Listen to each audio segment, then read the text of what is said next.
Acho que sim.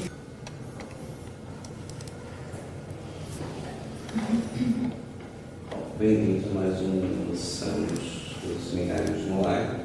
Hoje temos connosco o Gouveia, doutorado em Neurofilosofia da Universidade de Minho, Portugal, conhecido investigador visitante no Mind's Brain Imaging and Neurology do Royal Institute of Mental Health, University of Ottawa, Canadá. Recentemente foi investigador no Centro de Estudos Filosóficos e Humanísticos da Universidade Portuguesa. Atualmente lidera um projeto de 6 anos sobre a ética da inteligência artificial em medicina, sendo investigador doutorado no Mind Language Action Group do Instituto de Filosofia da Universidade do Porto. Steven. Okay, obrigado. I think I will speak in English, so Dan can understand most of it.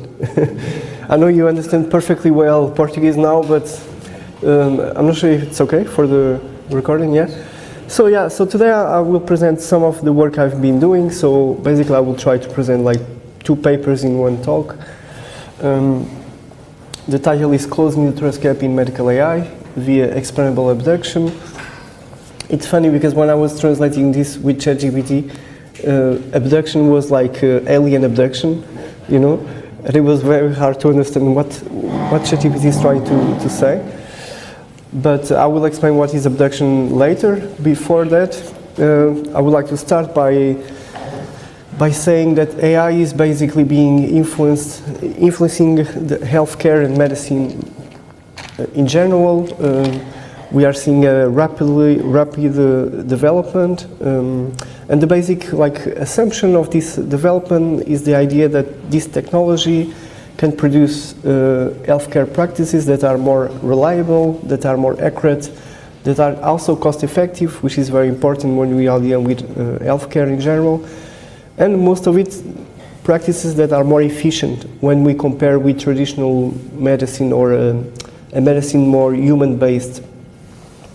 And then the alternative is to create this sort of models, AI models and algorithms that can partially or even fully assist the decision-making process in medical contexts. So I think it's not like a philosophical debate. It's not a big philosophical debate that many of these models can, in fact, enhance the quality of medicine in general. So they can, in fact, turn or transform medicine in a more efficient and a more reliable kind of medical practice in different ways. So if you look at, for example, the use of machine learning in diagnostic imaging, basically these models can assist healthcare experts in sort of estimating different kinds of cancer. They can also develop treatment plans, because there are many specific problems when we are dealing with the interaction of different pharmacology for different disease. So each pill can influence the efficiency of the other. So AI can also be used to make, in general, pharmacology more efficient.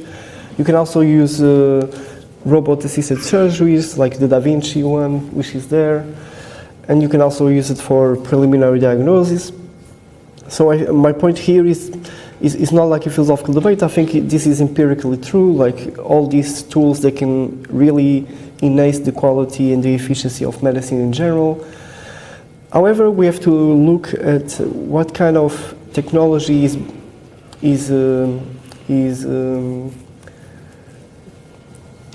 being used to explore these models, and here we will see that many of these models, they are basically based on a large volume of data, of very complex data with multifaceted content, different complexities, different natures, and because of that, a lot of the authors in the literature, they consider that these systems, they are black boxes.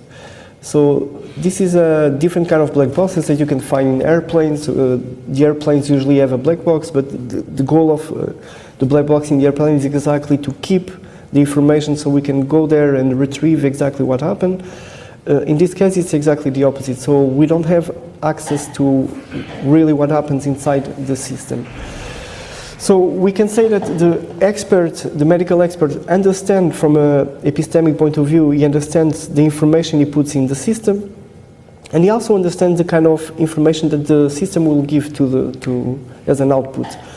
So the input and the output are understandable from an epistemic point of view, but what really happens inside, how the model mix and cross different inputs to arrive to specific outputs, this is not comprehensible from a human point of view.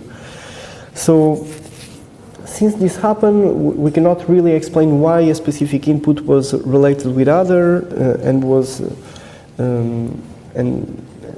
the outcome of that process was a specific output, and this creates a sort of opaque and obscure process when you look at it from an epistemic point of view. So this is like just a little image that sums up what I just said. And why is this problematic specifically in healthcare or medicine? Because the idea of using these models is basically to influence the medical decisions that doctors and nurses have to do. But the problem is that if doctors, they don't understand really what happens inside the models they are using, then this approach creates a sort of gap in the relationship between patients and medical doctors. Basically, the epistemic nature of the trust relationship between them turns into something that is ambiguous and is obscure, because these models, they use so many different kinds of data. Big data really have like millions of data.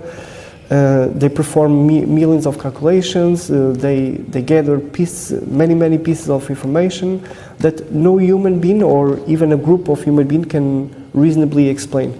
And what I argue is that there is a sort of philosophical void, and this is an interesting philosophical void because he has a real world implication, in this case in medical practice, concerning the kind of trust that first patients can have in medicine in general, in doctors, but also the kind of trust that doctors can have in the medical process itself. So I will call this a trust gap, and the trust gap will have basically two levels. The first level will be the kind of trust that patients can have in medical doctors, but also the kind of trust that doctors can even have in their own medical practice. When you look at from an ethical point of view, like more important than just a pure medical decision, one of the key aspects of the doctor-patient relationship is actually the assumption that the patient believes that the doctor is in full control of the medical structure.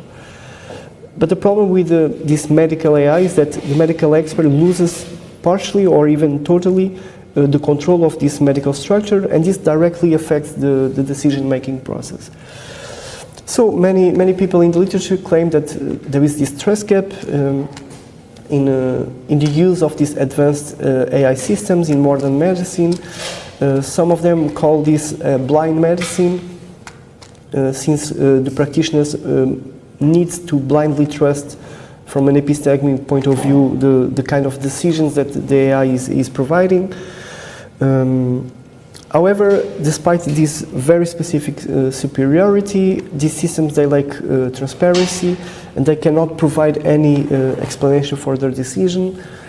And because of that, from an epistemic point of view, this is not a sound justification. So my last point will be that medical AI creates this paradox in current medicine or in the future of medicine. So on one hand, we can potentially increase the efficiency of medicine in many ways, and this can actually save a lot of lives that are not being saved right now. If you look at just preliminary diagnosis, if you apply AI models, we could save already many people. However, the consequence of this positive impact is this dark warning, so this emergence of a trust gap between patients and doctors, as the core of the medical process becomes opaque, obscure, and unknown from a medical point of view. But I would like to close this part by saying that beyond the epistemic problem that we have here, this lack of transparency can also lead to very specific and empirical errors. So The first machine that was used in the context of medicine was the Terac 25. It was a sort of computer-controlled radiotherapy machine, and in 3 years of use, it overdoses 6 cancer patients, and this machine was not applied to many people, so the percentage I'm not sure about it, but it was not, I think, just 100 people or so used this machine. But then we have a more recent example, so the Da Vinci that you saw before, this surgical system that is remotely controlled. Over 10 years of use, injured more than 2,000 people, and this includes burning, cuts, and even some deaths. And this data is already from like 2018, so it's not so recent. So the number is higher for sure. So the fact that we don't have transparent access to the way these AI models work also como é que se diz? Impede? Doesn't allow? To impede. Yeah, impede that we can even like first identify the error in the machine and then correct that error. The only thing we can do is we can restart the full model with the full algorithm. And the problem of transparency is also a problem that affects the empirical practice of these models. So this is basically the problem that I'm trying to deal with. There is this promising technology. We have a lot of positive gains with it, but there are also some negative aspects that arises from an epistemic point of view, which has an ethical consequences. I'm not sure you understand the problem, if you think it was clear or not, if you have any doubt before I go to because the rest of the talk will be trying to give solutions to solve the trust gap. So I think we can make a quick pause and we can debate what you think about. If you have any other information you would like to add. It's not about the trust gap, but I was wondering how the real-life cases of technological failures measure up to real-life cases of human failures. Yeah, that's interesting, because the number one cause of death in the world is not like cancer, is not climate change, is not war even, it's medical error, human medical error. It's a number one, and of course, from me, from an ethical point of view, there is a case to be made, like if we have AI models that can make less mistakes than humans, even if they are not transparent, there is an ethical case to be made about their application. The problem is that we all have these biases, some people call this like a nirvana fallacy. A nirvana fallacy is when you demand so much from technology that you lose the standards if you would apply them to human, to any kind of human. Like, think about driving, for example. Driving is humans drive really badly. They are really bad. They kill a lot of people as well. And then you have the traffic question. But then there was this case from Tesla, an autonomous car like killed someone. And then like everyone was like, oh, we need to ban this because this is so dangerous, like this killed one person. But if you look at how many people are dying in the roads every day, it's terrible. So, but we have this tendency to make this mistake, which is to demand so much from technology, then we create so higher standards that it's so unreasonable because if you apply them to human scenarios, then it would just show that humans are really awful from an ethical point of view beings.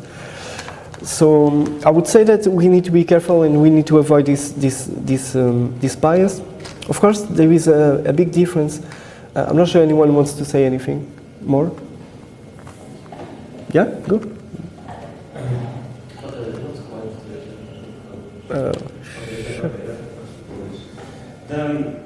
The trust gap between the doctor and the patient is based on the ability of the doctor to explain the process of reasoning that underlies his medical diagnosis. Yeah. Or is there any other epistemic factors that base the authority of the doctor as an authority? Right. That's my question, because if AI uses abductive reasoning, and the doctor and medicine also uses sometimes abductive reasoning, is the explanation the fundamental element that bases the relation of relation between the relation of trust between patient and doctor, or is that some sort of fictional normative imposition that actually it's you can see that when you analyze like medical law, for example. You have to consent, and it's a rational and free consent. Right. But is that based on the ability of the doctor to explain?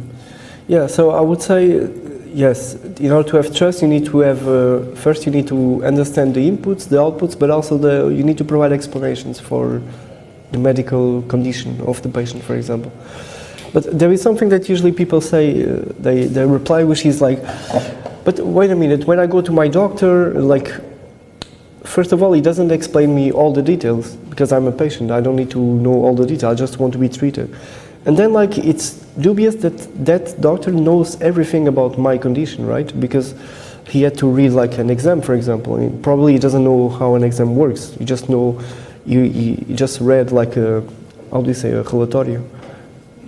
A report by the radiologist saying something about the results of the exam. But so that is a good argument. But I would say there is a specific distinction that we need to do, that I try to do in one of the papers, which is the difference, which is a sort of there is a trust gap, but the trust gap is divided by two. So there is the easy trust gap and the hard trust gap. This is inspired by Chalmers, easy and blah blah. But so the easy trust gap is what happens when you go to a human doctor. There you go to, of course, your doctor doesn't know, but actually he has the potential. He has the.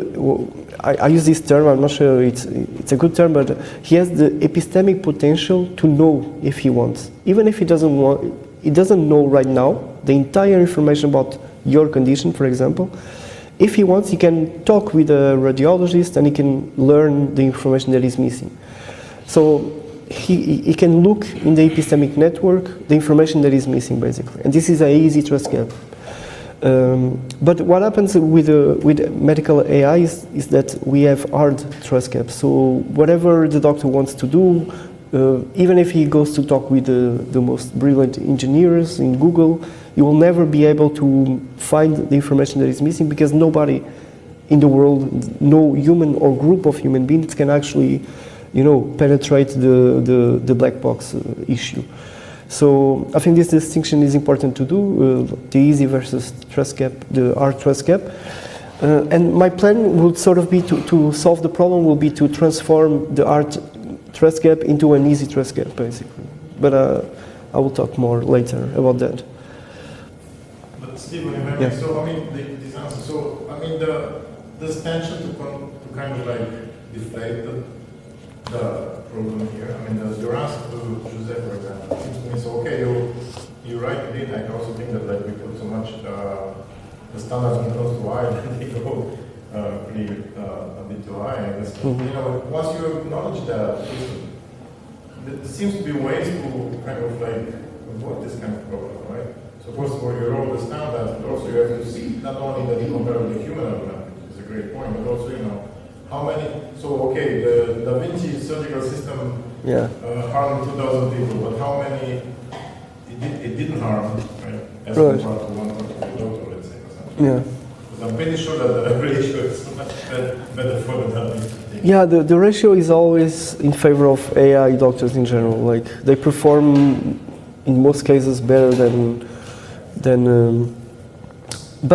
So I don't want to open already my perfect solution for this, but what I will try to argue is that we can keep the efficiency, but we can also make it more transparent, basically, from an epistemic point of view. So, but we will go to that. Just look at two questions, and then you can give don't worry. answer right now, but course, from what I can remember, the Therec 25 problem was a programming problem. Yeah, sure. Trying to shortcut the memory size of the machine. So they had to do like some, I don't know the details, but I remember it was like right. or something. Then they would get all the extra radiation. But that was one single programmer for the machine. Yeah, this machine, this is like almost pre-computation. Yeah. Like this is really basic like hardware. So the software was really. This is just like an historical case, just to show like. Okay, because in the case of Da Vinci, I imagine that like Da Vinci is kind of like a contractor or something, an operator of the robotic arm, right? Well, it depends. It's the Da Vinci is almost like the airplane, you know, like airplanes nowadays, like they almost. So we have like pilots, but most of the time they don't do anything, you know. It's the AI who is doing most of the job. So the Da Vincis are more or less like that. But there are many. So the Da Vinci allows you to have different like interactions with it. You can have like full autonomy, and you are just there, controlling if there is a mistake or if you want to stop the surgery. But you also have mixed models, you know. You also have mixed models where you will have more intervention from the doctor. That will like envelop to the other question, which is when I'm looking at all of that, what I'm thinking is like from the perspective of a legal team in a hospital. In one case, generally you can put the blame on the doctor. Usually, I imagine the legal processes are aiming at the doctors. Otherwise, yeah. So in medicine, we created this way of diluting the responsibility or the accountability to the hospital as well. So the doctor is responsible, but the real responsible for that case is the hospital. So if a patient, for example, is injured by a doctor, the one who needs to pay, like how do you say? Not a fine, like a compensation is the hospital as a collective person and not the doctor itself. Yeah. So. Yeah. So I will not touch in responsibility issues here. I do it in other papers, but basically I argue for like this kind of distributed responsibility, where we need to stop thinking about responsibility single agent aimed, you know, and we need to look at who were the actors relevant for that specific action from a network, you know, of agents. And then, for example, when you see a medical AI tool, you see that it was like a company who developed the hardware, the software, like you have engineers basically. Then you also have like the management of the hospital who decided to hire this and then you also have the patient who decided to go to this hospital in specific instead of another one, you know. So, but this is another big discussion.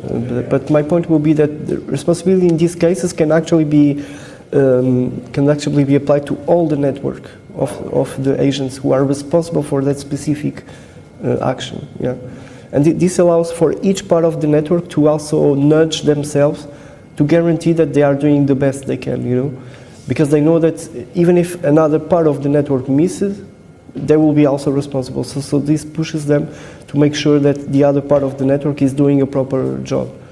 Yeah, but this is another argument. Yeah. Yeah. So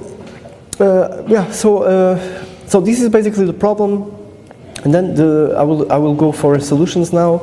So the first solution is one that is being applied in many other cases in the history of science. Whenever we don't really understand the technology. So the argument here is that because we don't understand, or in order to like avoid the creation of the trust gap, what we can simply do is just ban or stop the development of all these AI models who are based on this big data that create these black box technologies. Since one of the requirements for trust in the doctor-patient relationship is missing, namely the ability of the doctor to rationally explain all the medical information to the patient. And also there is, in medicine we also have this ethical requirement that the patient needs to be rationally or fully informed, not just because of epistemic reasons, but also because we want to make sure that patients are in a state that they can do an informed decision about their own medical condition, right? So this is another ethical requirement that we have in medicine in specific that black box medicine doesn't allow. So if the medical expert does not understand what happens inside system, the AI system, they cannot explain relevant information to the patients, and patients cannot truly perform autonomous and informed decisions about their health condition. This solution is a very practical one. So there was a bunch of scholars 6 months ago. I think they wrote like this public letter demanding that we need to stop the development of OpenAI LMMs in general for 6 months. I'm not sure you heard of this story. No, they were asking that we need to stop totally the development of this technology for 6 months. And we should make efforts to first understand it and then continue the development. But if you look at historical cases, so nuclear like how do you say, weaponry, yeah, nuclear weaponry was something like that. So because we really don't understand the potential or how the technology could affect like society in general, sort of like make this consensus that maybe this is not a good idea to have. So let's stop with the production of this kind of weapons. But if you look also the case of human cloning, for example, the human genetics cloning that was being developed in the 90s, sort of like some people say we already achieved the technology to be able to clone humans, but then society as a whole decided that maybe this is not a good idea, so they created specific regulations to not allow the development of these technologies. And this solution is one basically that it's actually very good in the sense that it really solved the trust gap, but it also ignores a lot of the positive potential that the medical AI can have, basically. So, although I think this is a reasonable solution, it's a very practical one, a very pragmatical one, I think it ignores the enormous ethical potential that medical AI can have in medicine, because it can literally save thousands of lives. If you look at making faster diagnosis, for example, it can also save a lot of money from public budgets, and this is an important aspect as well. Why? Because we know that healthcare is always living with very limited budgets, and if you can create like a public health that is actually more efficient and it costs less, then there is an ethical case to be made here. Of course, there is a lot of debate about how more expensive or cheaper medical AI will be. There is a study that I like to quote, which basically showed that in the first 10 years of use, medical AI will be very expensive compared with human medicine, but after that, it will gradually go down, and then it will be very, very, very cheap. In the next 20 to 50 years, it will be very cheap if you compare with because the problem with a human-based medicine is that it will cost more during time. It will always cost more because salaries will go up, inflation, everything that you need to pay will be higher. And in medical AI, what happens is actually the opposite. The prices will go low. And of course, all this money can be used to be applied to other urgent realities, to fight education, to fight housing, to fight poverty, etc. And I also think that this solution sort of ignores the fact that the industry is really pushing for medical AI. Why? Because it's actually useful, because society needs that, hospitals need it. The hospitals live in a very bad situation currently, like, como é que se diz lista de espera? Waiting lists are awful in most of the cases. If you don't want to go for the public health, you can go to private, but it's way more expensive, so it's not accessible to most of people in general. So I think my point is that we can at least try to see if there is a better solution than this one. And if there is, we should go for that. But if we reach the conclusion that actually there is nothing we can do, then this would be probably the best solution. But I think we can do better, and this is what I will try to argue next. But before that, let's discuss what do you think about this solution. Is there like a more direct argument? These people wanted to stop things for 6 months? No, so this was just an example. Because of when the LLMs... like for whatever time, I mean, you can't get a guarantee that you will understand in this time. Yeah, but of course. If you would, you would probably already done it by now. Exactly, yeah. Yeah, but I think it was just more a call for society, you know, like there were many scholars like from different fields, Nobel Prizes, etc., like signing this letter. But this was just an example. It's not part of this. But it would be an example of the kind of things we can do with this solution. This solution, basically, the intuition is like, so this can bring a lot of advantages, but we really don't understand it.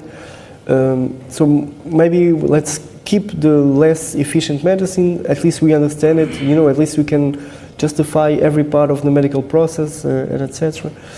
I was thinking about what you were saying before about the responsibility. There is an author who actually claims that the problem of responsibility and maybe the trust gap as well can be easily solved. You just need to guarantee that there is always a medical AI hospital and a traditional hospital available, and then the patient chooses.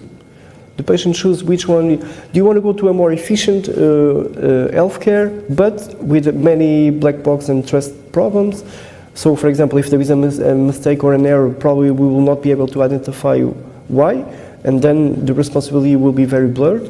But because you had a decision, you made an informed decision about choosing option A instead of option B, then you are actually accountable for that decision. So that sounds a little bit like rational choice theory. Yeah, you can apply sort of rational, And for sure. Rational choice theory, the criticism is like, okay, let's see rational choice theory and see how democracies are working right now. Right. So I imagine that in the context of medicine, Yeah. because we are putting too much capacity and ability to the patients to make decisions. Like if you go to, my whole family works in the national healthcare system, so, Right. and you have places that people who are so marginalized Yeah. that they don't even know what is going on, like Of course. the notion of going to a doctor. Yeah. So Yeah. I think that will be a problem not only the distribution of access, but I was thinking in terms of like, okay, any AI or whatever, but in terms of cost, there's any study comparing the cost of the current medical system, AI hospitals compared to preventive medicine? Yeah, okay, no. So the medical AI models, they usually have this very philosophical assumption about medicine, which is like medicines is about curing disease, not about preventing or create health. So it's always a negative approach. Yeah. Because in poor countries, usually it makes more sense for them to. It's more efficient. Preventive. Yeah, like just nutrition and basic health. Well, Which they don't. Yeah. Yeah, but like you see, like for example, some countries like Brazil, for example, they actually improved the use of preventive medicine. We've been there, like the medical familias, that those doctors go to people's houses, show them how to clean their food, to wash their vegetables, and stuff like that.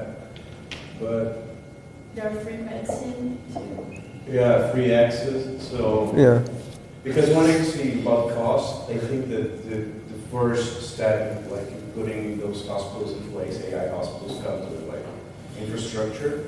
Yeah. One of the discussions happening right now about huge like AI infrastructure is energy costs.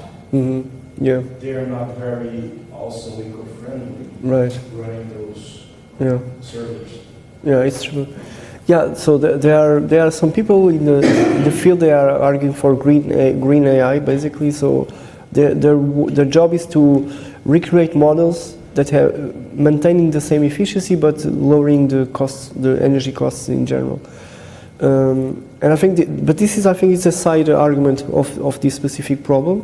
Yeah. But it's important to identify, for example, the economical aspect, which is sort of the argument that is presented here in one of the premises. And you just. Argument against the double, because that was the solution. I mean, that is the cost of that seems to be a good argument against, because you basically replicate, different costs, but still.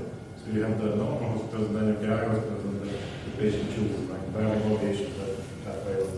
I mean, that parallel structure, that's right, yeah. That's the enemy of exactly, But you're right that so in the literature there is always this assumption that patients are not in they are like fragilized epistemic beings, basically. Because of their health condition, they are in a fragile state, and because of that, we cannot put so much, choice on them as well. So I was just presenting this solution. I was not like how do you say endorsing. I'm like, I hate mornings. I'm sorry. Sometimes my words missing, but so I was not endorsing, but I was saying that there is this solution in the literature. This is very pragmatic, but I don't think it works because many of the problems you talked about, but also because of this fragility, epistemic fragility of patients in general. So this is a bad solution. Let's go to the most promising ones. I always try to influence the audience. I'm nudging them for the best solution. You do this all the time. You present the shitty ones first, and then you go to the best one. So I usually when I do these talks, I do democracy votes, and it's interesting. Because in the beginning, people actually. So I present the first solution, the banning, and I don't present the problems, and then I do a vote before and after, and actually people they switch. I'm not sure I'm a good speaker or not, but at least I'm doing my rhetorical work is doing good. But so the second solution is what? It's basically let's accept the fact that we don't understand this technology, but let's accept the benefits that medical AI brings to the table, and let's simply ignore the consequences. Why? Because if you look at the benefits, they will be very high, and the negative consequence will be not so high, they will be low. So the idea here is that the positive aspects, they justify the small negative aspect that this approach creates. This solution states basically that more importantly that having a really solid trust-based expert-patient relationship, what really matters, what is the goal of the point or the ethos of medicine is actually to save lives. That's what we want from medicine. It's not to have a really solid trust doctor-patient relationship. What we really want from medicine is to save lives. And as we know, and this is the same economical argument than before, we spend a lot of money in healthcare that can be used for other relevant goals.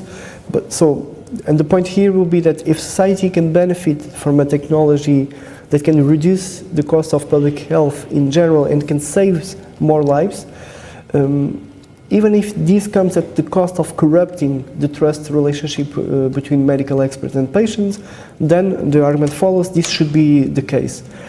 Why? Because if you really look at medicine, actually trust is not the priority of medicine. So, because if it was, we should argue for maximizing the trustworthiness that patients have in doctors and doctors have in medical practice in general. But if you maximize this trust, actually this can lead to very inadequate medical decisions. So for example, a patient can simply blindly accept any medical recommendation that go against their own values or preferences. And this sort of solution is what can be known as epistemic paternalism. So this epistemic paternalism would be applied to the patient. Why? Because the patient would have to blindly trust the output that the doctor is giving, but actually the epistemic paternalism would also be applied to the doctor itself. and this would make it lose its part of its autonomy, since he cannot justify his medical decision.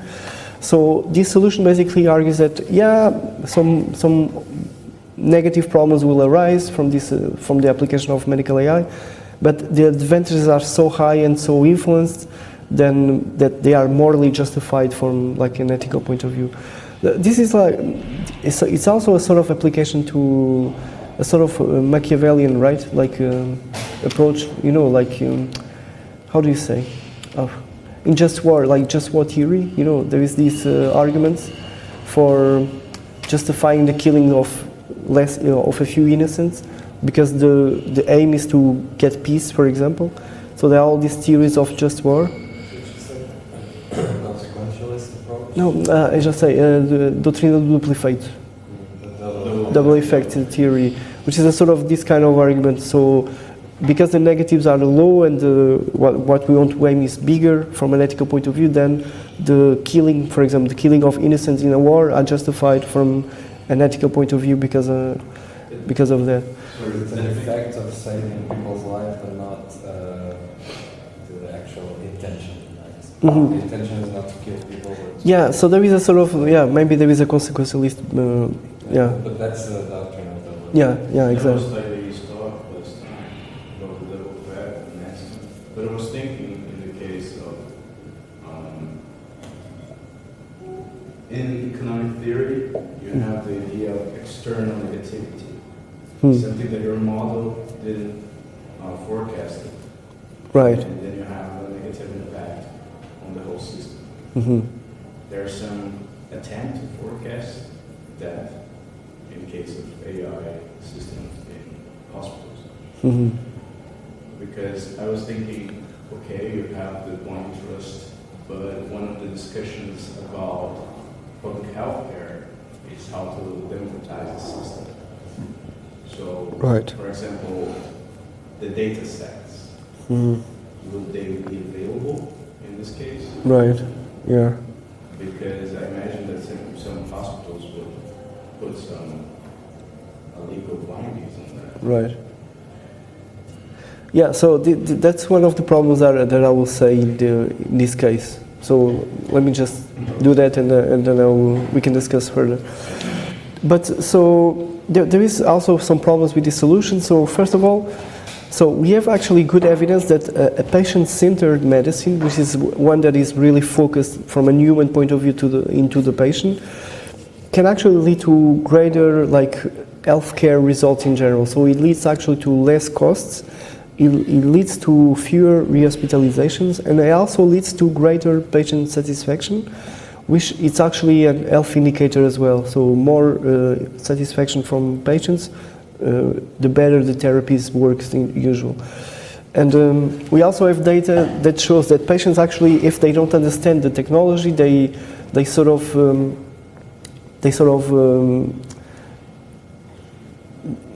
como é que se diz? Desconfiar. Jesus.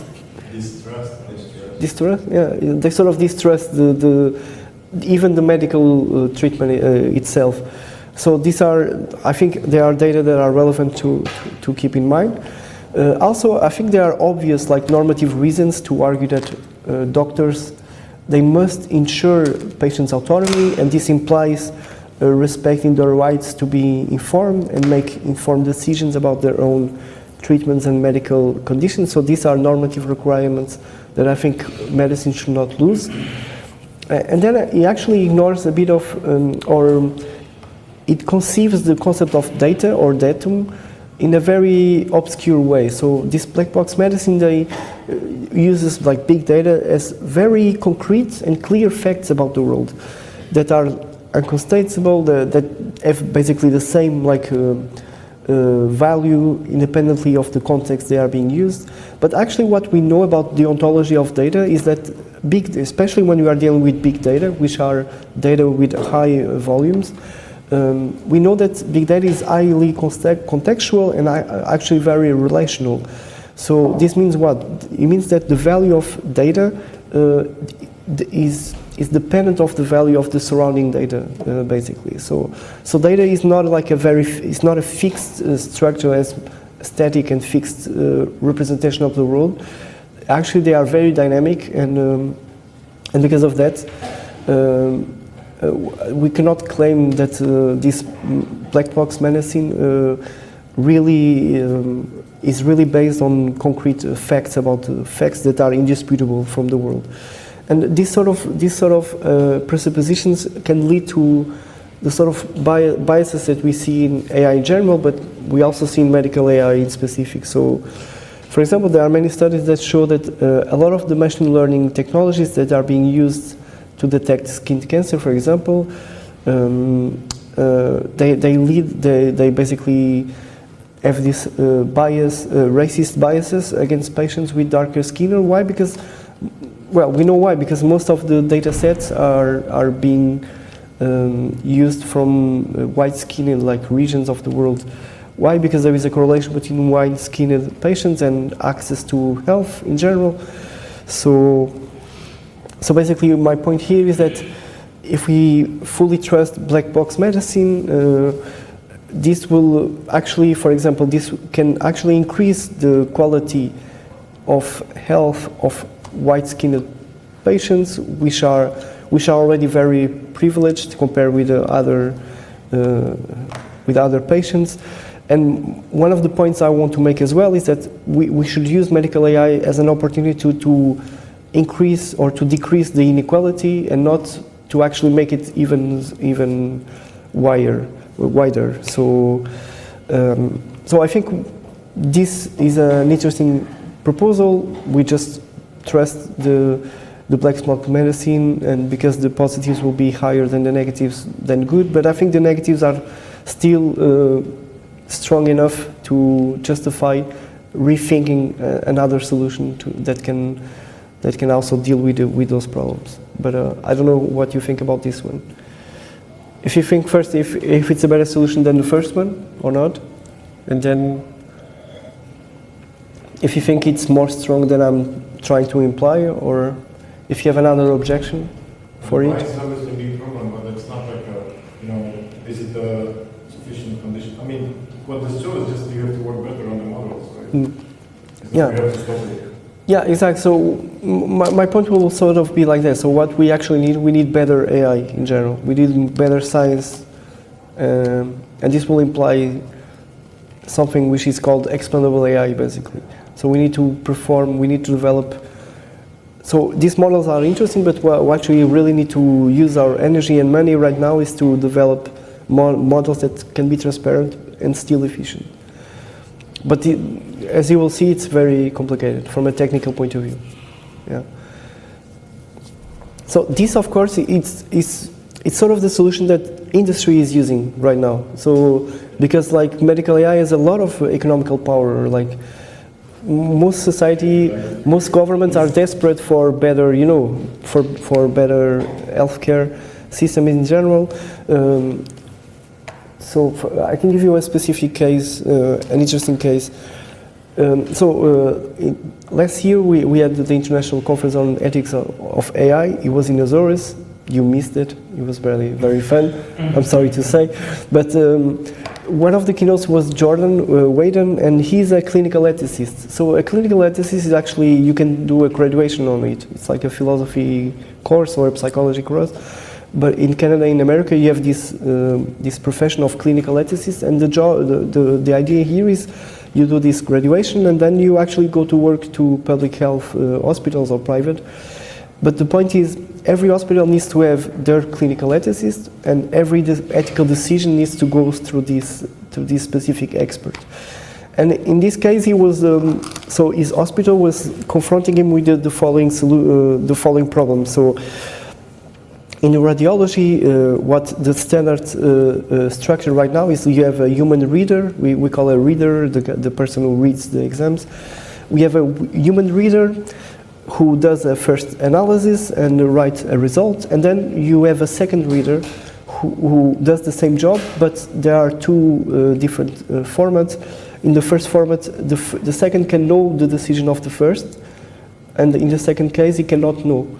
And if there is a mismatch of the decision, then the guideline is they have to ask a third reader to come and to to untie this dispute, let's say.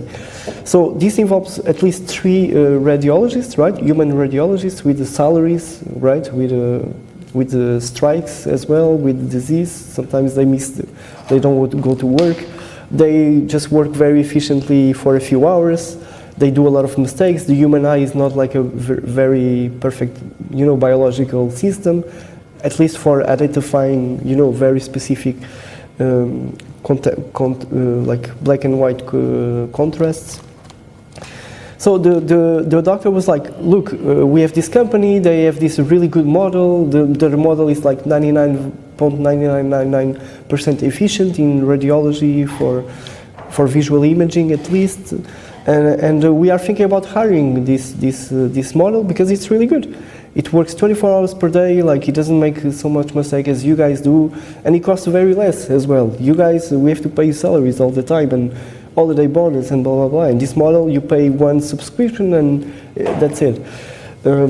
So they asked him first what was no, they proposed him already like a solution. So the solution was, okay, so we will keep one of the readers, a human reader, and then we will use the AI model to correct or not, to basically to justify or not the first decision, to make sure like the human decision was the correct one or not. And then Jordan was thinking about this, and he of course he is an expert. He knows all the kind of problems that AI can bring to the table, right? So he was thinking. Of course, he was also sensitive to the idea that actually these models can be more efficient. They can provide a better service. So he didn't want to exclude the model, the medical AI model, right away. He wanted to include it, but he thought that there was a more ethical way to do it. And instead of having the reader and then the machine, because then you sort of have the black box problem. You have a correction, but you don't really know, or you cannot justify the correction. You can just assume blindly that, okay, we know philosophically that this machine is way better than me, so it must be correct, but you lose power to actually justify or to explain. So Jordan was thinking, okay, this is actually, it's not a bad idea, but the best way to do it is actually to inverse it. Let's inverse the relationship. So let's have the model, the medical AI first, doing the first diagnosis, and then we have the human reader that can correct or justify if it was first a good reader, a good reading, and second, if it was not, he is able to correct and then to justify why the model was incorrect. So this is the sort of this is just an example of the sort of like dilemmas that hospitals are having right now. They really need to provide a better service in general. And this implies maybe hiring these medical machines, but we need to think about specific ways to make it the best ethical standards for their application. And I think this example from Jordan is actually a nice one that shows what needs to be in place, and now we can actually think about like this like sort of collaboration between AI and doctors in general. Yeah, but this was a very long paragraph. How do you say paragraph? Paragraph. Paragraph. Oh, very similar. I need coffee. Yeah, so the point is, industry is really pushing this kind of medical AI tools, and they are really not, right now, they are not interested in transparency. It's like, they just want to make the best models, the more efficient ones.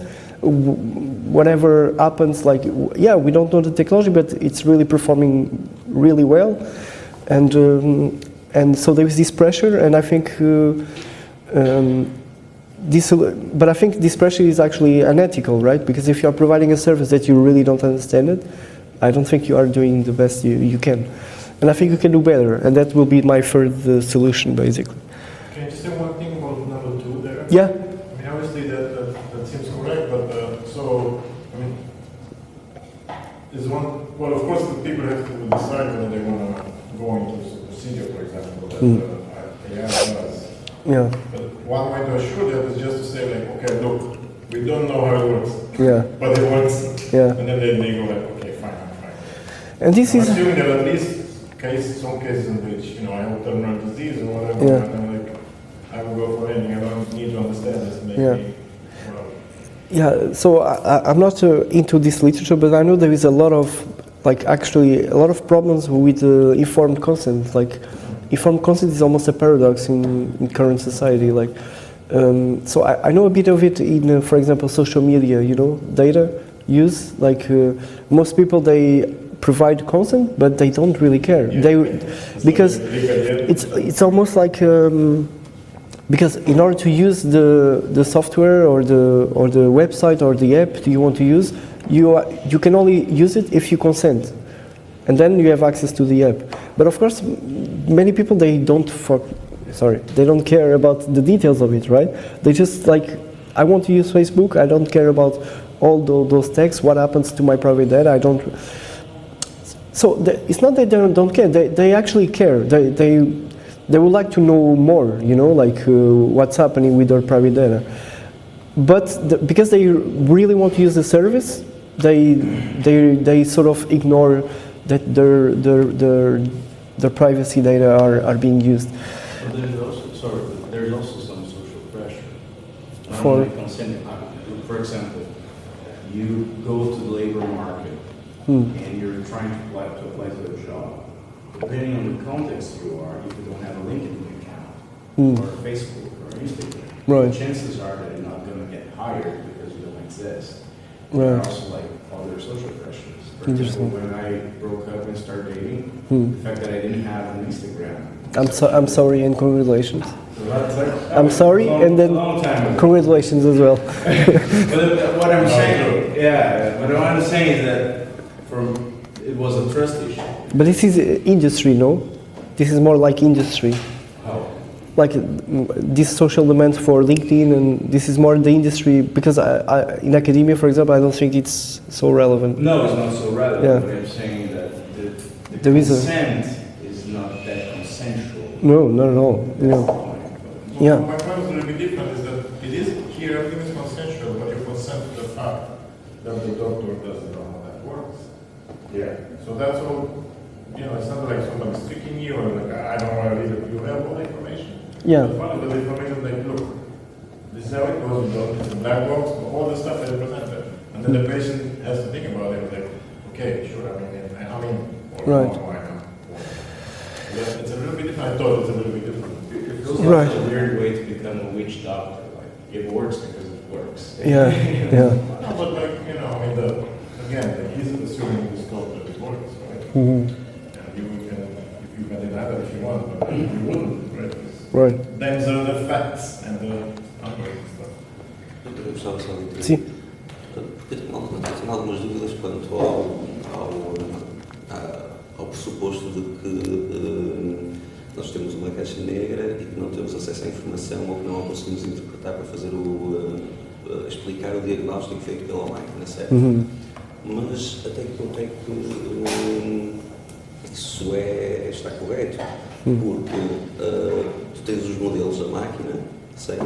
Identificar uma doença, depois determina qual é o melhor tratamento para determinada doença. Por exemplo, imagina, sei lá, câncer do pulmão, tens vários tipos de câncer do pulmão, a máquina faz a análise, detecta que é aquele tipo e dá um diagnóstico e qual será o tratamento a seguir.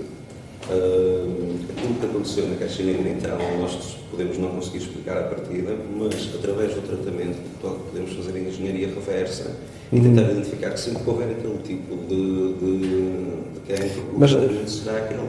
E a partir com uma engenharia reversa nós vamos conseguir depois explicar qual foi a decisão da máquina em optar pelo tratamento. E aí eu acho que se resolve o problema da caixa negra. Não estou a dizer que isto é fácil, certo? É preciso muita engenharia reversa, mas não acho que seja impossível. Neste momento, did you get his idea? It's like we can do like Focus on my banana. we can do like Just ignore me. no, it's just like we can do reverse engineering basically. So yeah, we have this black box problem, but then so there is a treatment that was identified, right? And then there is a diagnosis, and then there is a treatment, and then the treatment confirms the diagnosis, right? No? Yes, yeah. reverse engineering. Yeah, the problem is that it's very, so the causality is not so one-to-one in medicine. Like, you know, the same symptoms can be created by many different diseases. Yeah. And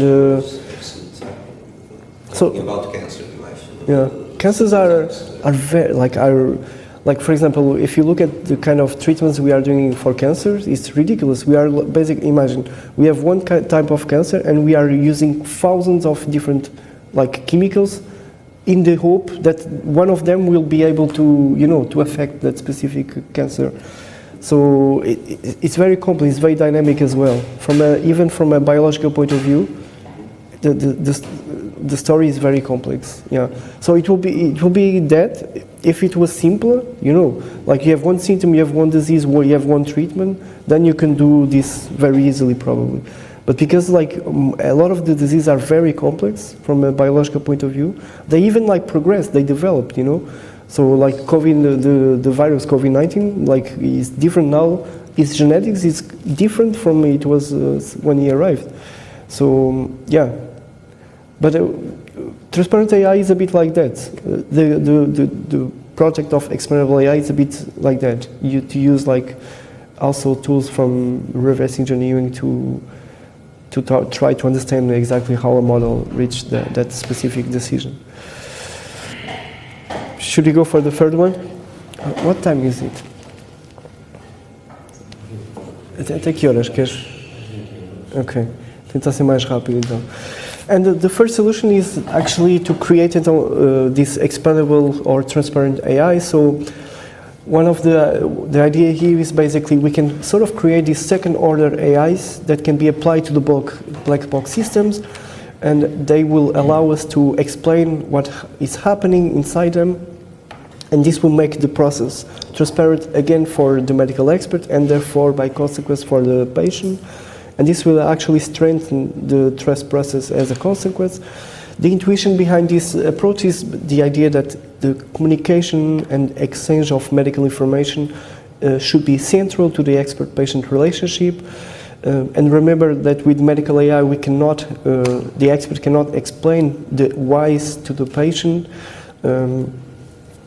And of course, the expert's ability to explain a patient's medical condition also directly affects the trust levels in the process. We have empirical studies about that. And when no explanation is available, which is the case with many of these models, people tend to fear and actually disrupt the technology in question. And actually, behind this positive aspect, which is okay, we have trust back in the game. Actually, to reach explanations is important actually for a medical perspective, from an empirical perspective, because understanding how an AI system reached a specific conclusion actually provides a very important medical advantages. So, because explanations usually they are based on mechanistic or causal frameworks or structures.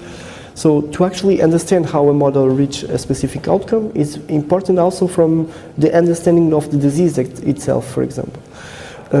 Of course, the big problem with this solution is this dilemma, which is a technical dilemma. Basically, it's like a negative correlation between performance and transparency. So models that are more effective, they tend to be less transparent, while transparent models that are more transparent, they have lower accuracy and efficiency.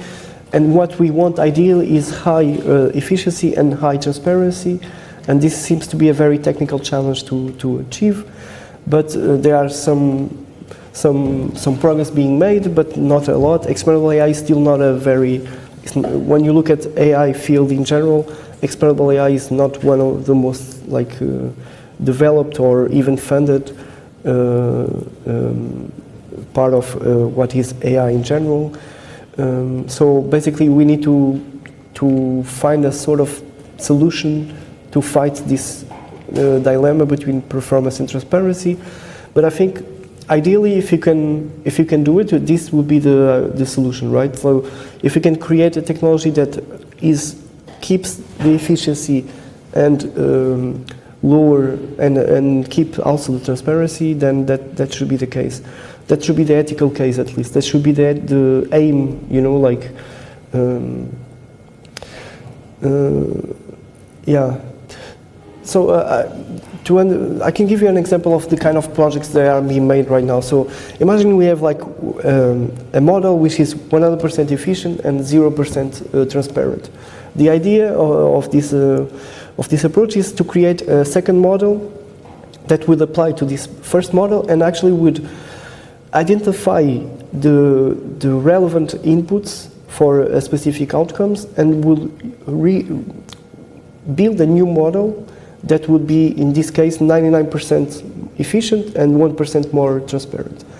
And then you would create a third model which would do the same. It would identify the relevant inputs for the outcome, and then it will be 98% efficient and it will be 2% transparent. And then if you do this, you will reach a model which keeps the efficiency of the first model, but is still transparent enough so it can be used in providing like explanations. So this is the sort of project that Explainable AI tries to do. But it's very hard. It's very hard because it's not just like we don't have just limitations of the software itself, but actually the hardware also it's a problem. So this is the solution, the first solution. Then I would try to present how we can think about explainable AI from a very specific perspective. I'm not sure we will have time for that. But and then there is debate, or then it's over. Oh, okay. So we have time still. So let's make a pause. And what do you think about explainable AI?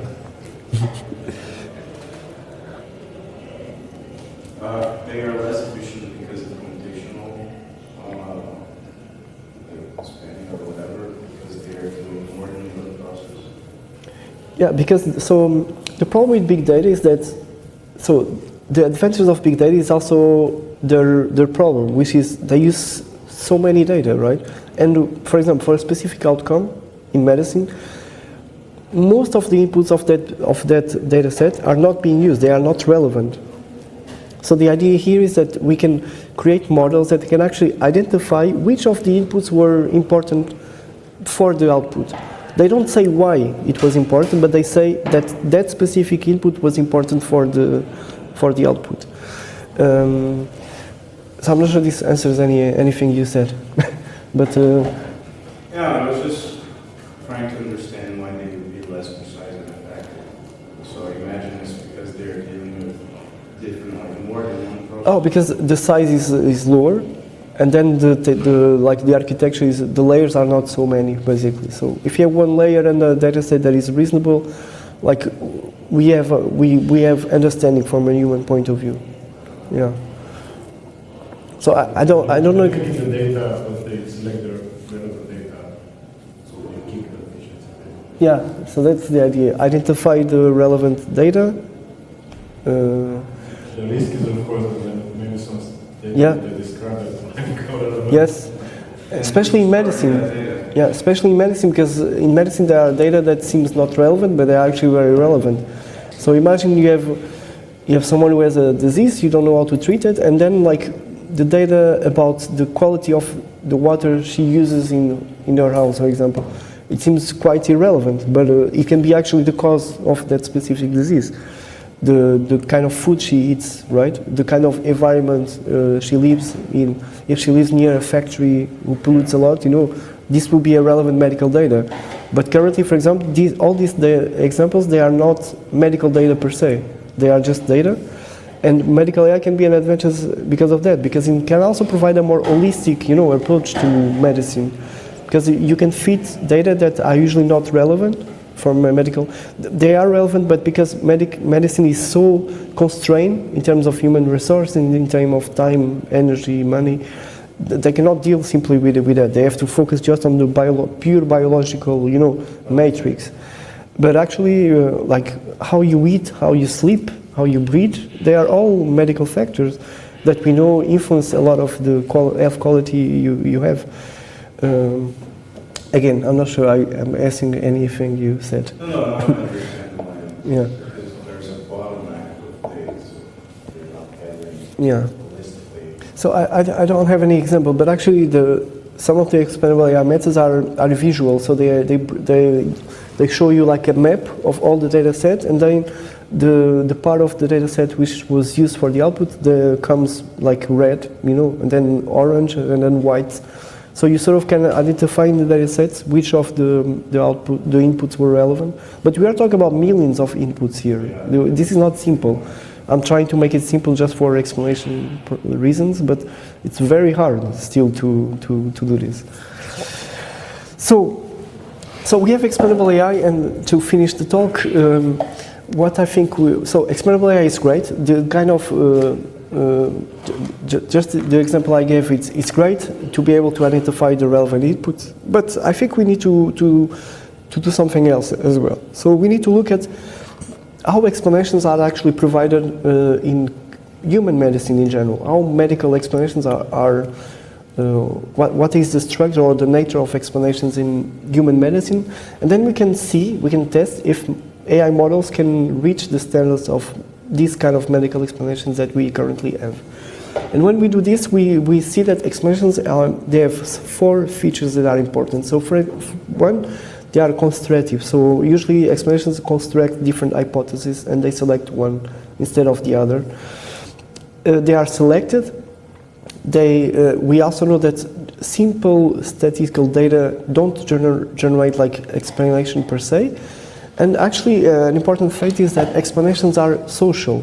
What does this mean? It means that explanations usually are communicative acts in which the explainer conveys a certain information to an audience. So this means basically that explanations are actually social embedded practices between a group of humans, of people who can have like natural language. But of course, I think my point is that simply provide explanations in natural language will not be enough to bridge this trust gap or this interpretability gap that we have. We actually need an explainable AI system that can function as conventional agents who are capable of engaging with these social practices of explanation. So the bottom line point is that what we are is that explainable AI is a good step, but it may not be enough. What we really need is explanatory AI. So it's an AI that can explain other agents or can explain itself. And of course, while this social process is relevant for explanations, it cannot be the starting point of the explanatory process. And in order for that, what we actually have or what we can identify for explanation process is that they start always with a cognitive process which takes the form of abductions or abductive inferences. So the abductions here, I forgot to. So we need explanatory AI, which should be like a subset of explanatory AI. So it's an explainable AI that can explain itself in a natural language that is understandable from a human point of view. So the abductive processes, they serve as a foundation. They can serve as a foundation for explainable AI.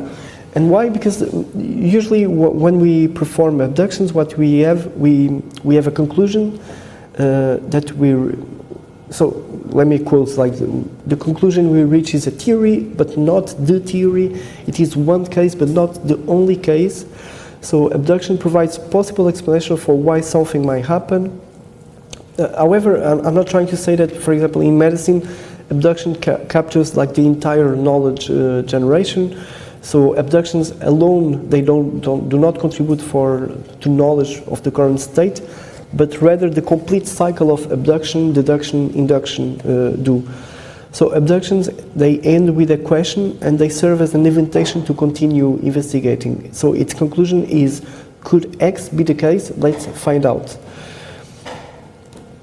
So abduction alone cannot generate knowledge, but it is an important starting point.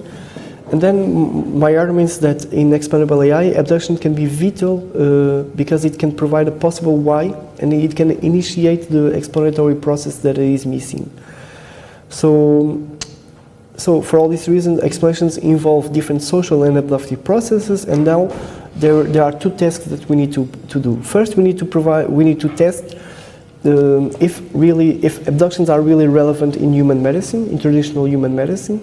And then the second test would be how current AI models are doing in terms of their abductive capabilities in this specific kind of reasoning. So when you look at the medical reasoning in general, we know that it combines a very complex process of deductions, inductions, and abductions. Deductions are used to apply general medical knowledge to specific cases. Inductions are used to formulate hypotheses from specific cases.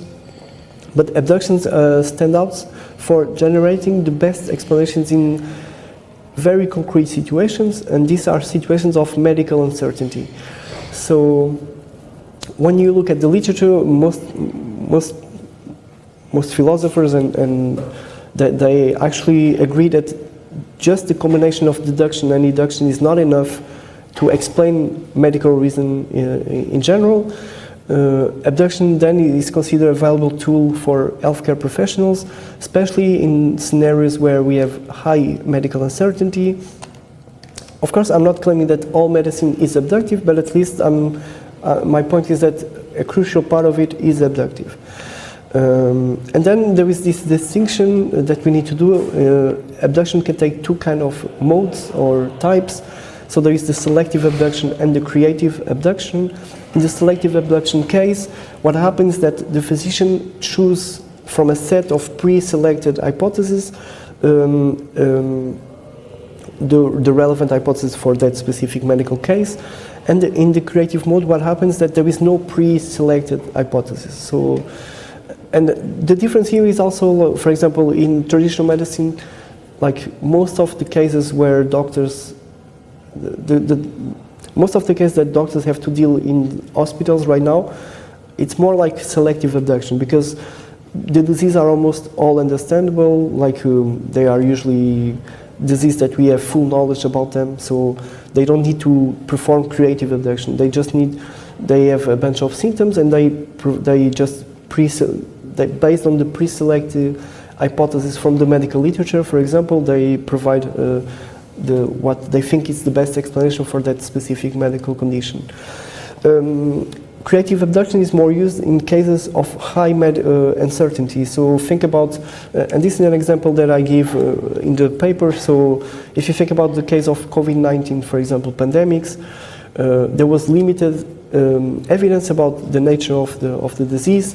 There was a lack of hypothesis to explain the high significant individual variation, and we also knew that many of the traditional medicines for symptoms that were similar were not being effective. So in short, the point is that COVID-19 created this medical context of high uncertainty, and what happened there was that health researchers in general, they had to rely on creative abduction to generate a new hypothesis that was not existing in the literature. And of course, in the literature you can find that abduction not only plays a role for correct diagnosis, but actually it can also help to enhance the communication between doctors and patients. We also have some interesting data that shows that even patients apply abduction to understand their own medical condition. So the point here, the point of this section of the paper is to show that abduction has a relevance in different parts of medicine. Then, if abduction inferences are actually useful and important and maybe central for human medicine currently, then what we can do is we can test these abductive capabilities in current medical models of AI. So, and basically, we perform like a technical revision of these capacities in different models. And of course, the studies are very rudimentary. Rudimentary? Oh my god! It doesn't sound good. Like I don't know. So they are not very efficient. And so we don't have a lot of really good data about this. But the studies we have were the ones that we review, and we arrived to basically two main conclusions. So first, transformers are really, compared with human doctors, they perform better in selective abduction, so they do better. but they are less capable in creative abduction. And this is not, so this is not like a surprise for me because, of course, since medical selective abduction is more efficient and can provide a model that is more efficient from human doctors, industry is applying all the resources to develop selective abductions capabilities, and he is ignoring the creative abduction case. But my point is that the cases where we actually really need medical AI is in cases where we have high medical uncertainty, right? This is where medical AI can actually bring good advantages. Of course, it can also be very important to make faster diagnosis in current medicine that we already have full knowledge about the disease, for example. But I think one of the main positive points about medical AI is actually to use it in cases where we have no clue about what's happening with patients. So there was this patient in Tokyo. She was a 65 years old lady. She had a very rare kind of disease. Doctors in Tokyo, they did all kind of tests and treatments to see if they can solve her issue. They couldn't. The patient was dying slowly. And then the doctors in Tokyo were so desperate that basically they talked with Google. They used one of the biggest models of Google, and they basically used millions of data about all kinds of cancers and rare disease, and then they combined it with the data, genetical data of the patient, and the model in just like 5 minutes of use provided a specific diagnosis, a very rare kind of leukemia. And that way, like, the doctors could apply the right treatment, and the patient was actually saved. So this is an example of where I think medical AI can be very useful. It's in cases where doctors right now are completely blind about what is happening with that doctor. I'm not saying that we need to do one or the other, but I think medical AI should be used and developed, especially in cases where we have high medical uncertainty. So that's basically the sort of the argument I'm trying to develop in this paper with Yaroslav, who was a visiting student here. So the second part of the talk was based on this paper. It's open access if you want to have a look. The first part of the paper of the talk was based on this paper. It's not open access, but you have access via Porto. But if you don't have, I can send you the PDF.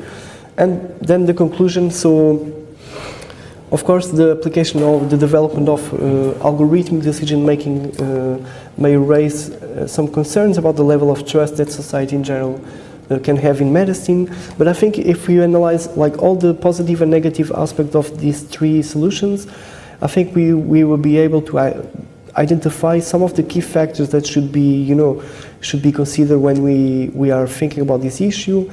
And of course, the most important takeaway of these discussions is also that we sort of need to consider this debate before the technology fully reaches, the hospitals and etc. So I usually call this a methodological bias between ethics and technology. So I think we need to fight this idea that instead of implementing the technology first and only then reflect ethically on it, I think we have a good chance, a good opportunity to do the opposite and focus on the ethical consequences of the technology first, and only when we meet sufficient ethical standards, then we should use the technology in question. So these are just some projects of AI, if you want to have a look. This is the amazing conference we are doing in Porto, so if you want to apply, you are welcome to do it. And this is the end, basically. Not the end of the world, but not yet. That's not ending. Yeah, because I'm trying to do this positive work and then like dystopia. Yeah.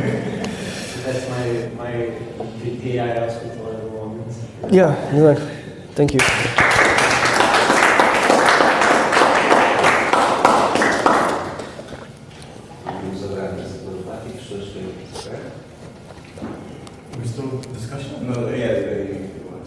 We already did some, but we can, from the second part of the talk. Can you explain, like, in a couple of sentences, how this ability abduction solves the box problem and the trust problem? All right, so basically, if we can create models that can perform abduction, they can, if he can create models, AI models, then can perform abductive performances, let's say, they can basically provide explanations. They can provide the best hypothesis for a specific case in natural language. And this would allow what? Would allow doctors to be able to have access to that information, basically. So it's a sort of, it's a pragmatic approach to explainable AI that allows to bring, to retrieve the information that was stuck in the black box, basically. So some people call this. It's not that they know what to work. No, so yeah, they don't know, but the doctor plus machine knows. That's the point. As a knowledge system. Like doctor plus machine as a knowledge system. Yeah. So doctor can use the machine and Yeah. know the steps of abduction. Yeah, exactly. And then they can tailor it to this. So one of the consequences of this is to claim that maybe we will never be able to have a fully autonomous medical AI. So it means that the human will always have to stay in the loop in some sense.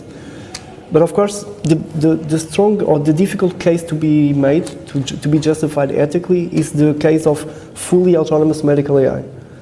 And that's the sort of, I think that's the goal we need to reach, because if you can justify that one, you can justify all the others below, right?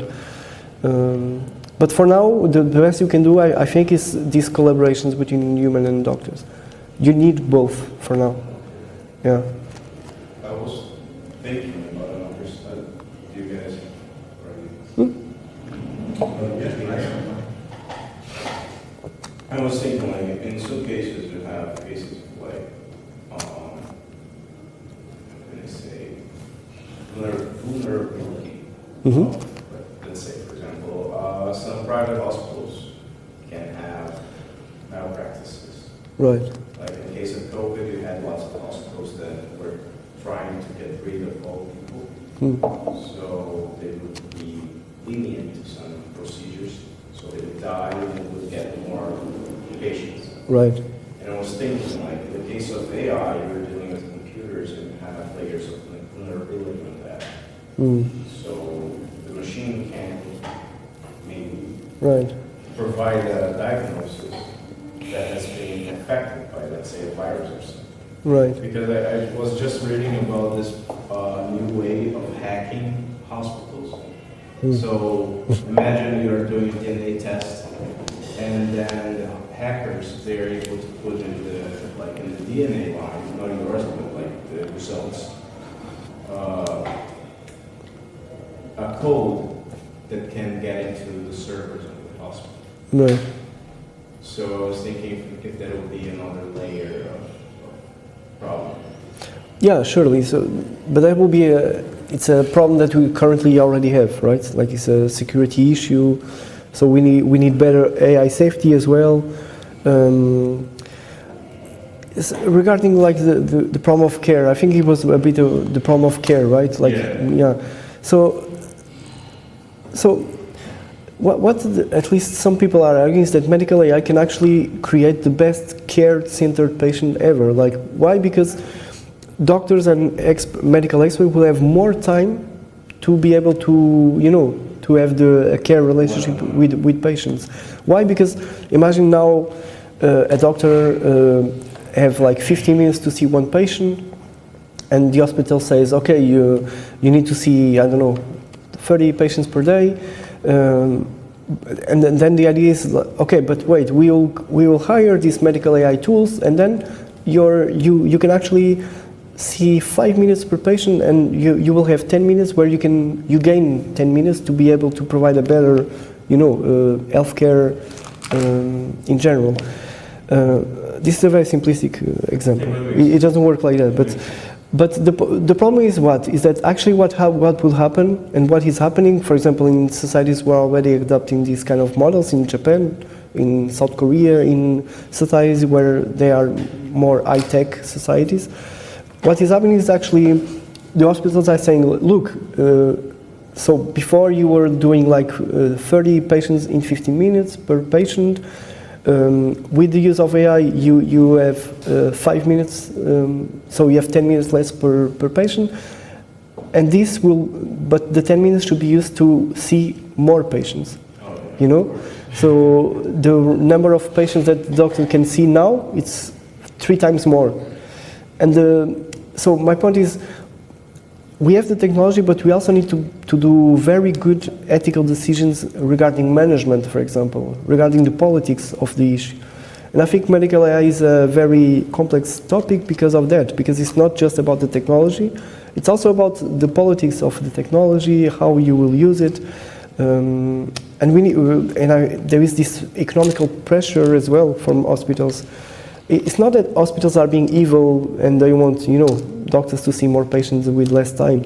It's that there is really a demanding for that as well. So yeah, we need to really think about it. Ideally, we will have a better care in general, because humans, experts will be able to stop losing so much time and energy in very technical aspects of medicine, you know, and they can actually focus on the relationship with patients. But at least I think that if we don't have actually the right management as well, you know, the right politics, medical AI can also lead to a disaster. So we need to act in many different, you know, sectors of the issue. Yeah. Yeah, so just to conclude, one of the things that I want to do in the project, I'm not sure this will happen soon or not, but I want to do an experimental philosophy survey to doctors. So my plan is, I want to understand like what is their relationship with AI. So if they feel they are better doctors if they use AI or not. For example, if they feel patients trust them more or less if they use AI or not. So we want to test these philosophical intuitions they have about AI. And so, because there is no study in the world about this, and we want to test, for example, if there is like age biases in medicine, you know, because the feeling I have when I talk with doctors is that older doctors are really against medical AI, and younger doctors are more open to it. So, but there are no data about if there is an age biases or not, and this age biases is important because it may mean we need to re-educate, for example, the older generation of doctors, you know, to be able to have this collaboration with tools that are actually better. They can increase their performance as well as the doctors. We also want to see if there is like gender biases, for example, if or not. And especially we want to see if there is expertise biases. So if different fields of medicine have different relationships with AI. Because so AI, the first models appeared in medical imaging, so especially visual, like skin cancer models. But the feeling I have also from the talks I give is that, for example, in psychiatry, they really hate anything to do with AI. So we want, but there is no data about that. Yeah. Even the behavioral ones? Well, what will be a behavioral psychiatrist? Cognitive behavioral therapy in psychology and psychiatry, then they would look into like behaviorists. Right. Tend to come up with variables about the patient. Is different from other. And they also have this idea that the human mind is a black box, sort of, right? Like, so. But at least from a therapeutic point of view, they all. But the problem is that the models in psychiatry, they are not very good. They are really bad. They are very dangerous as well. Like, I don't know if you know any like app for mental health. Yeah. There are a few now, and they are not regulated because they are not being sold as medical apps. They are being sold as apps, and because of that, they don't fall under the regulation of all, you know, so they are not being tested at all, because they are not a medical tool per se, but they are. So Replica, for example, is one of the models, and Replica is being banned from many countries. In Italy, it's banned because it's leading to many. suicides actually. Many people. Of course, it's not the technology itself, because the person who is already using technology already has a pre-desire, let's say, or a really. Yeah, exactly. But the problem is that a lot of these patients, they especially in psychiatry, they are actually ashamed of their condition, and they don't want to talk with the real humans because of that. And they prefer the AI use, because it's totally anonymous. You know, you don't have to. It's anonymous basically, and that is an important factor when you are talking about very private issues about their own medical condition. This is an advantage, but it's very dangerous as well, because it's literally just a model. It's nobody. It's not an expert. So, yeah. No, I was thinking, in the case of psychiatry, they kind of just prescribe medicine. Mm-hmm. And it's kind of chaotic how drugs work. Yeah. Neuropsychology, neurophysiology. And one of the solutions I saw was like DNA testing to see compatibility between the medicine and you. Right. Because usually they adjust. You see, for what those meds are used for, they generally are like drop. Yeah. But in case of diagnosis, because then I think we have in the case of psychiatry another problem, because the idea of those illnesses, they are really complex and shift all the time. Yeah, and the problem is we don't know. Yeah. We don't know their nature from a biological point of view. Mental diseases in general are completely like chaotic. It's really hard to. We have like models. We have like some symptomatology. We can like affect part of the disease, but we cannot fully we cannot cure someone. Yeah. You got something? If there's time. Yeah. We have all the time, you know. Yeah. So one way to maybe strengthen this conclusion or this appeal to abduction is to see, or I don't know anything about philosophy of science, but like, you know, some people think that like that's how science works, right? That by abductive method, they just propose hypotheses and then you go. Yeah, and then you test. Yeah. And so then the relevant question for you would be like, do doctors do that all the time? And again, by just watching House, that's what House seems to be doing all the time. Oh, it's like, yeah, it's a daytime. I was like, oh, this theory, go test it. Like, it doesn't do a dirty job. And so then, like, if that's the case, then just, you know, replacing doctors with AI, that's, like the national status. Yeah. So I'm trying to, like, well, depends on what you think about in some theses that we have in philosophy of science. Yeah. So there is a field, the philosophy of medicine, where they have exactly that debate about what is the nature of medical reasoning in general, and there is schools of debate. Basically, there is those who thinks that actually medical reasoning is pure deduction. You don't do anything else but just deduction. Dubious. The others think it's purely inductive, and then So I think my side of this debate is like a mix. So medical reasoning, you do three of them in a specific combination, but abduction is the one who provides you, you know. So for example, you do abduction and then you actually do a sort of deduction, right? Because the test is a deduction from the hypothesis you created, right? Well, you need a hypothesis. You need a hypothesis first, and this is why I think abduction is relevant. It's central for medicine. Yeah, and then you do other kind of reasoning. But the problem is that all these AI models, most of their reasoning is based on deduction or inductions. So we don't have a lot of abductive reasoning in models of AI. And I think the call of the paper is that like engineering, you know, computer scientists who are developing the technology, they should also maybe focus a bit on developing models who can perform abductions. Because currently the abductive is not being covered at all. And if you want a medical AI that seems close or that can be transparent enough for humans, maybe the deductive and the deduction will not do, but the deduction may be one way to do it. Yeah. Yeah, Yeah. The other thing with the plan, this I heard in some other group here that were talking about medicine, Celeste and Right. I don't know which group they're this one.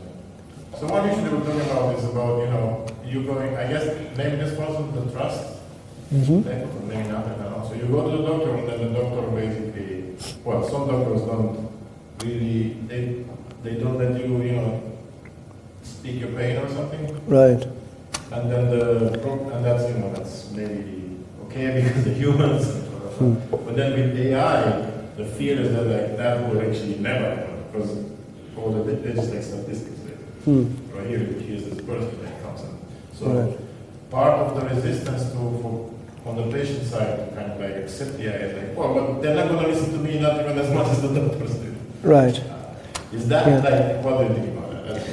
I think, how does it affect? I think I think it assumes some kind of ideas about patients in general, which I'm not sure they are correct, from a descriptive point of view at least, right? So it assumes that patients are really interested about knowing all the details about their medical, condition, for example. But many of the patients actually, they have a different approach. They just want to be cured. They just want less pain, and... But there might be cases in which, describing your symptoms might be important. Right, yeah. If the statistic doesn't catch that. There is a subjectivity about the disease, right? That maybe AI cannot capture. Yeah. But it can also do the opposite, because medical AI can also serve to enhance the subjectivity of patients, for example. To enhance the subjectivity. Why? Because you can perform, so for example, because you have more time, you can provide more information to a model. So imagine you can have scales of subjectivity about your pain, for example, which in a common,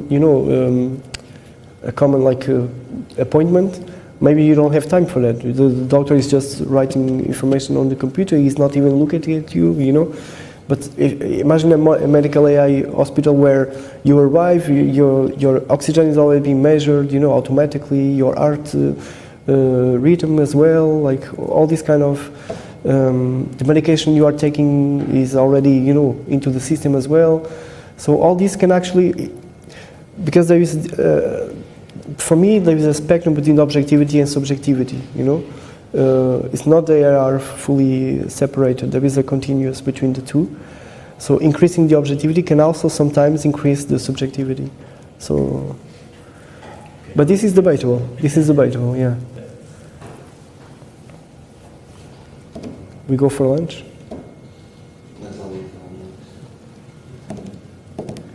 Okay, thank you. Thank you.